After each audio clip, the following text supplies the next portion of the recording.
Paki-raise yung right hand. Yeah. Do you swear or affirm to tell the truth, the whole truth, and nothing but the truth in this proceeding? Yes, sir. Salamat. Take your seat. Totoo po yung sinasabi ni Orly Gutesa na nag-deliver siya sa Forbes Park.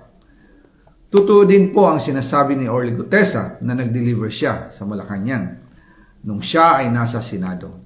I'm just as appalled as everyone, no? Ang masakit po dito kasi some of the revelations have been open secrets, no, for a long time. Yes. Pero because of the power of slanting ng some media entities, Oo. nabe-blur Yes. yung issues. Pero ngayon po, dahil medyo mabibigat na tao na po yung nagbitaw, with Yes. their ascendancy, mas pinaniniwalaan tuloy ng tao. Nung bago yung saldi ko, when we were discussing all this, di ba ang umpisa pa lang nun, sabi, mag-focus tayo dun sa corruption issue. Correct, correct. Tapos ngayon, parang iba na ang palalaw eh. Kahit ako, and in fact, ikaw, yung mga kasama natin, hindi na basta corruption eh, kundi talagang may pananagutan ang Pangulo ng Pilipinas dito sa nangyari. Well, it's hard to talk about that without sounding political. But Yeah. I hope the people will believe me when I Oo. say, hindi po political ang atake ko dito. Oo. Ang sa akin po, justice po. Justice po sa karaniwang tao na obviously is suffering from the very systemic na corruption. Organisado. Kaya it's within the system. It's not just systematic eh. It's Oo. systemic. Oo. Nasa loob ng mismong budget process.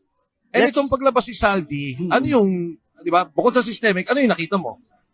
Hindi, kasi obviously, meron po siya talagang very internal na knowledge on how it works. Kasi that's the problem in law, di ba? You have to prove evidence Yes, eh. Ito po ang ebidensya, no? Yes. And how. So I think it is up now to the accused to at least refute it. Total, nasa parang investigation stage pa lang naman tayo, no? Wala pang patay pinag-uusapan ng mga burden of proof, Yes. no? Ang pinag-uusapan natin dito, yung level ba ng veracity? Ako, Attorney Jimmy, medyo personal sa akin yung hindi personal, pero meron akong taya doon sa issue because yung kay Sergeant Orly Gutesa. Then nagulat ako, mismo si Saldi ko nagsasabi na, hindi, totoo yan, ito yung nangyari, ito yung delivery. Paki-raise yung right hand. Yeah. Do you swear or affirm to tell the truth, the whole truth, and nothing but the truth in this proceeding? Yes, sir. Salamat. Take your seat. Totoo po yung sinasabi ni Orly Gutesa na nag-deliver siya sa Forbes Park. Totoo din po ang sinasabi ni Orly Gutesa na nag-deliver siya sa Malacanang nung siya ay nasa Senado.